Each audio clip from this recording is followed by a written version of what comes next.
কম এই কথাটা ভুল। তার কারণ এই লড়াইটা আমরা অনেক আগে শুরু করেছিলাম এবং আমরা বুথ ভিত্তিক সংগঠন করেছি, বুথে বুথে পৌঁছেছি, বুথে বুথে মিটিং করেছি, সাধারণ মানুষের সঙ্গে মেলামেশা করেছি, ডোর টু ডোর ক্যাম্পেনিং করেছি। আর বিজেপি একটা রাজনৈতিক দল, আমি বরাবরই বলে থাকি, যেটা সংগঠন ভিত্তিক দল, সংগঠন ভিত্তিক রাজনীতি করে বিজেপি। সেই জন্য বিজেপির সিম্বল এবং আমাদের নেতা নরেন্দ্র মোদী এবং তার বিগত 10 বছর যে তার নেতৃত্বে সরকার চলছে, সেই সরকারের যে বিভিন্ন প্রকল্পের, জনমুখী প্রকল্পের সুবিধা সাধারণ মানুষ পেয়েছে, তার উপরেই এবার ভোট হবে। এখানে প্রার্থী কে থাকলো সেটা খুব একটা প্রাসঙ্গিক নয়।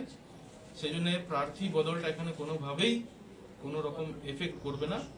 সাধারণ মানুষ পদ্মফুলের দিকে তাকিয়ে এবং মোদিজির উন্নয়নমূলক কর্মসূচির কথা চিন্তা করে বীরভূমের, বিশেষ করে বীরভূম এবং তার সঙ্গে সঙ্গে গোটা পশ্চিমবঙ্গের যে অপশাসন চলছে তাকে অপসারণের জন্য পশ্চিমবঙ্গের ভোটার এবার ভোট দেবে।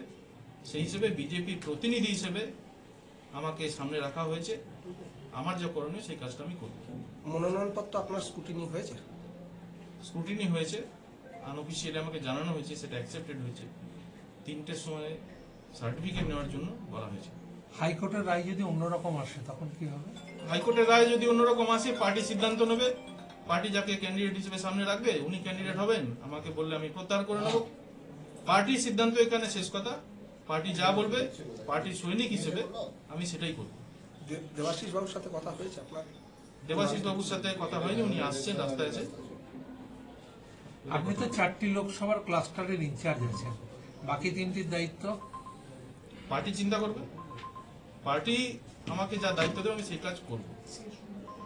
আপনি তো বীরভূমে আগেও ছিলেন, সিউড়িতে ছিলেন, আপনি 10 বছর কাটিয়েছেন, এটা কতটা সুবিধা? এটা তো একটা সুবিধা। পুরনো অনেক লোকের সঙ্গে আমার পরিচয় রয়েছে।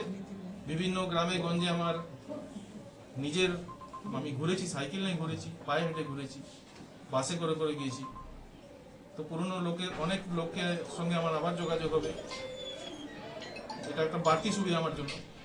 আচ্ছা, কোথাও দেবাশিস ধরে মনোনয়ন খারিজের পিছনে কোথাও কি রাজনৈতিক কোনো বিষয় রয়েছে? এটা তো অবশ্যই, তার কারণ দেবাশিস ধর একজন ভালো ক্যান্ডিডেট, হেভিওয়েট ক্যান্ডিডেট।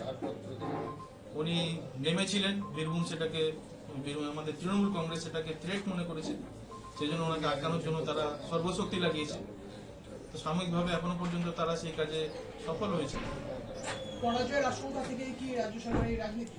অবশ্যই সারা রাজ্য জুড়ে তৃণমূল কংগ্রেস পরাজয়ের আশঙ্কায় ভুগছে। ওদের পায়ের তলার মাটি সরে গিয়েছে।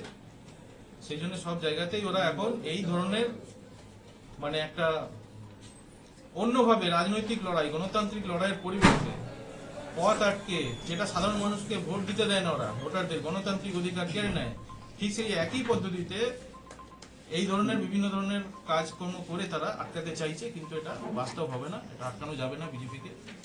সাধারণ মানুষ এবার তৃণমূলের অপসারণ চাইছে, পরাজয় চাইছে। দেওয়াল লিখন থেকে প্রচার, সর্বত্র তো মানুষ দেবাশিস ধরের নাম এবং তার মুখের সঙ্গে পরিচিত হয়েছিল। এই মানে আগামী 15 দিন মোটামুটি হাতে সময় পরিচয় করানো যায়। নতুন প্রার্থীকে মানে আপনি কতটা পৌঁছাতে পারবেন? সব মানুষ বিজেপিকে মন থেকে গ্রহণ করেছে, পদ্মফুলকে মন থেকে গ্রহণ করেছে। ক্যান্ডিডেটটা পরবর্তীকালে সেখানে অ্যাড হয়েছে, তো সেই জন্য ক্যান্ডিডেট কে হচ্ছে তার পরিবর্তে, তার তুলনায় মানুষ প্রায়োরিটি দিচ্ছে কোন দল, বিজেপি সিম্বল এবং নরেন্দ্র মোদীজির মুখ, এটাকে প্রায়োরিটি দেবে। কনফিউশন তৈরি হবে না, কোনো রকম কনফিউশন হবে না।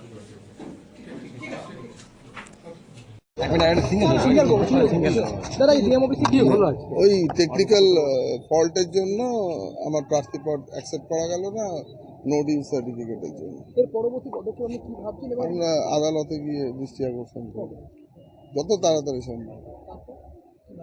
সেটা হচ্ছে মাননীয় আদালতে, উচ্চ আদালত, সুপ্রিম কোর্টের ভার্ডিক্ট আছে 10 দিন আগেকার regarding no due certificate, clearly লেখা আছে, সেটা আমরা মেনশন করে ফাইল করব। মুখ্যমন্ত্রী কিছুদিন আগে এই কথাই তিনি বলে গেছেন এবং তারপরে আপনাকে এইভাবে করা, এটা কি রাজনীতির গন্ধ পাচ্ছেন কোথাও? সেটা মানে সময় প্রকাশিত হবে। আমরা হাইকোর্টে তো ফাইল করি, এখন এটা বলার সময় আছে।